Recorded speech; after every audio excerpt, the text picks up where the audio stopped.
이민년 호랑이해 삼재를 맞게 되는 띠는 무슨 띠들일까요? 2022년부터 23년, 24년까지 삼재에 드는 띠는 바로 원숭이띠, 쥐띠, 용띠가 되겠습니다.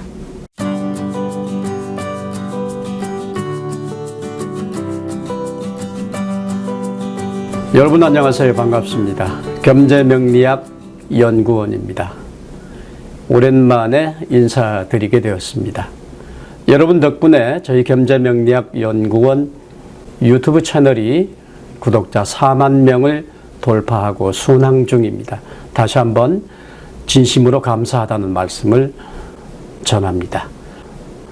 2021년 신축년 무더위와 코로나 때문에 얼마나 고생이 많으셨습니까? 이제 가을이 깊어가고 또 새로운 해를 맞이하게 되었습니다.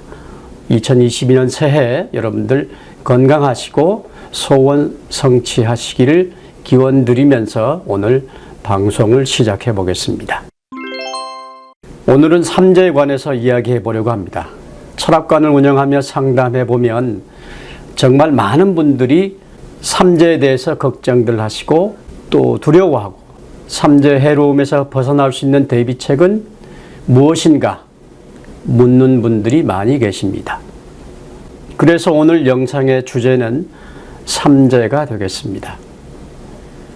삼재가 시작되는 해는 삼재에 해당되는 띠들이 변화가 많은 해입니다. 변화가 많다 보니 자연히 그에 따른 사건, 사고들이 많이 일어날 수밖에 없는 것이지요. 잘 되는 사람은 아주 잘 되는 기회를 얻을 수도 있는 것이고 또 잘 되는 가운데서도 삐끗할 수 있는 운을 만나게 되기도 하고 그렇지 않은 분들은 큰 어려움에 빠지는 분들도 있습니다.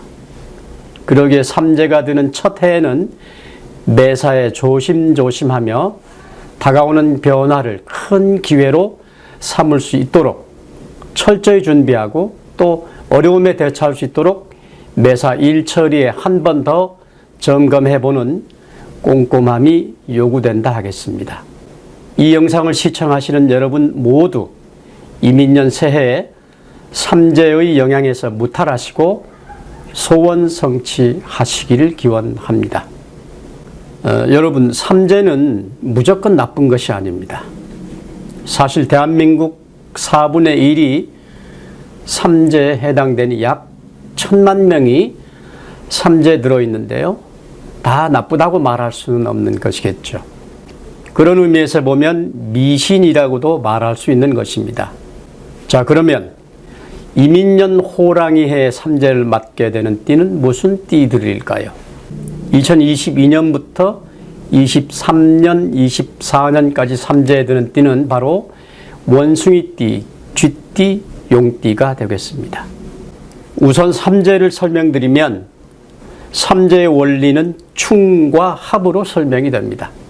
이민년 즉 호랑이띠를 충하는 글자는 정반대 지점에 있는 띠, 즉 원숭이띠가 됩니다. 이것이 바로 여러분들이 매우 좋지 않게 생각하시는 충이라는 것입니다. 그러니 우선 첫째로 원숭이띠가 해당이 되겠고요. 또 삼합의 원리로서 원숭이, 쥐, 용띠 무리를 지어서 각각 합하는 글자들이 바로 이 신자진이라고 합니다. 그래서 원숭이띠, 쥐띠, 용띠 흔히 말씀하시는 4살 차이 궁합도 안 본다고 하는 합을 설명하는 글자들입니다. 즉 원숭이띠와 쥐띠가 4살 차이, 원숭이띠와 용띠가 4살 차이, 또 용띠와 쥐띠도 4살 차이입니다. 그리하여 신자진이란 합이 형성된 것이고 이 원숭이, 쥐, 용띠는 2022년부터 23년, 24년까지 삼재에 들게 되는 것입니다. 그러면 먼저 삼재란 무엇인가 알아보겠습니다. 인간에게 9년 주기로 돌아온다는 3가지 재난을 말합니다. 종류를 보면 첫째, 도병재, 즉 연장이나 무기로 입는 재난을 말합니다. 둘째, 영려제, 즉 전염병에 걸리는 재난을 말합니다. 셋째, 기근제, 굶주리는 재난을 말합니다. 아주 옛날에 심한 기근과 전쟁, 전염병의 시대에 있었던 것인데요. 최근에 와서는 여러 가지 다른 상황들로 변형되어 나타난다고 볼 수 있겠죠. 또 대삼재라 하여 첫째 불의 재난, 둘째 바람의 재난, 셋째 물의 재난을 말하기도 하였습니다. 민간에서는 삼재를 인간이 당할 수 있는 온갖 재앙으로 관념합니다. 삼재가 드는 사람의 운과 관련하여 미치는 8가지 재앙이라는 의미에서 삼재팔난으로 간주했습니다.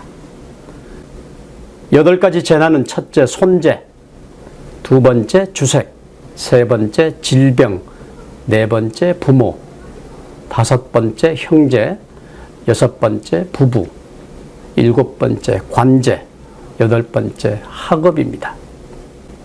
이들 재난은 삶에서 가장 중요한 문제와 연관됩니다. 삼재가 들었다는 불안감과 더불어 그로 인해 불미스러운 일을 당할까 하는 두려움에서 삼재풀이에 적극적으로 관심을 쏟은 것이죠. 삼재는 3년 동안 머무르게 되는데 그 첫 해가 들삼재, 둘째 해가 묵삼재 또는 눌삼재, 셋째 해가 바로 날삼재가 되어 그 재난의 정도가 점점 희박해진다고 했습니다. 그래서 첫 번째 해인 들삼재를 매우 겁내고 조심하는 풍습이 있습니다. 삼재는 복삼재, 평삼재, 악삼재라고도 불렸습니다.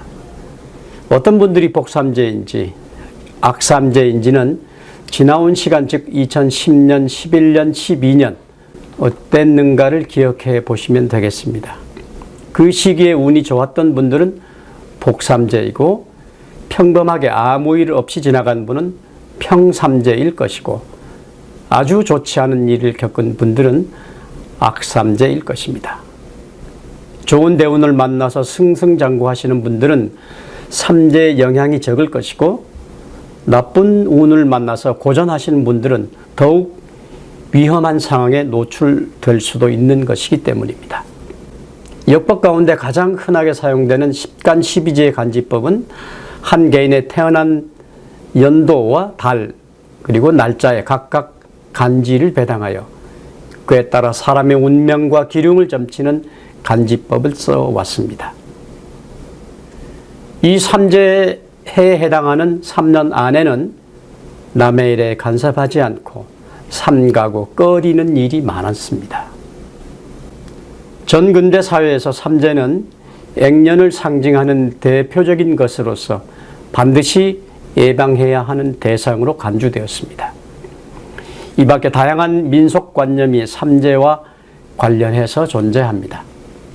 들삼재에는 마음이 심란하고 묵삼재에는 집안에 우환이 들고 날삼재에는 대체로 좋지 않다고 보았습니다.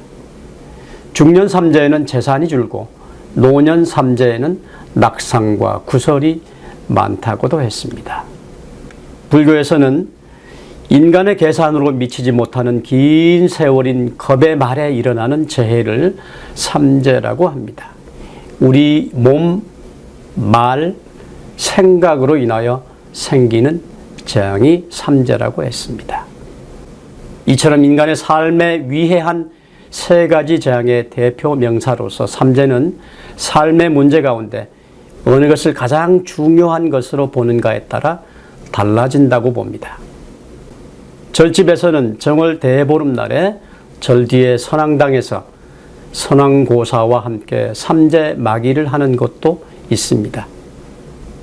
미리 법당에서 대보름 불공을 드리고 그리고 나서 마지막 절차로 삼재를 막는데 스님이 천수경을 낭송하고 먼저 선왕고사를 지낸 다음 삼재 소멸을 위한 충문을 구송합니다.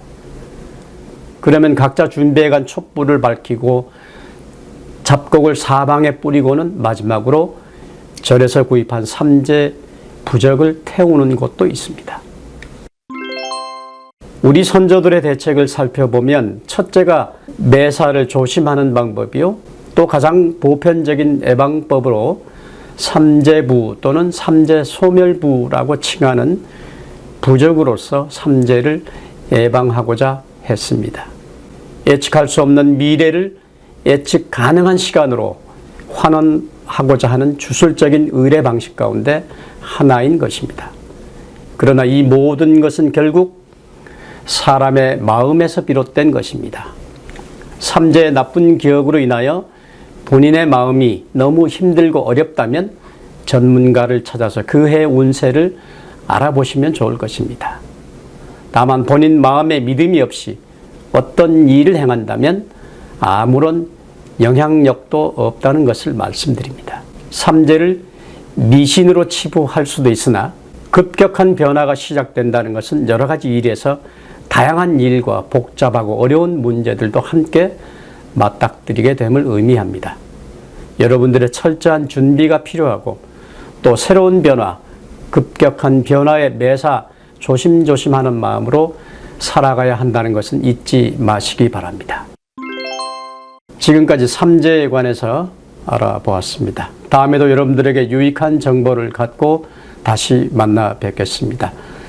여러분 모두 2022년 이민년 새해에 삼재의 영향에서 무탈하시고 소원 성취하시기를 기원합니다. 감사합니다.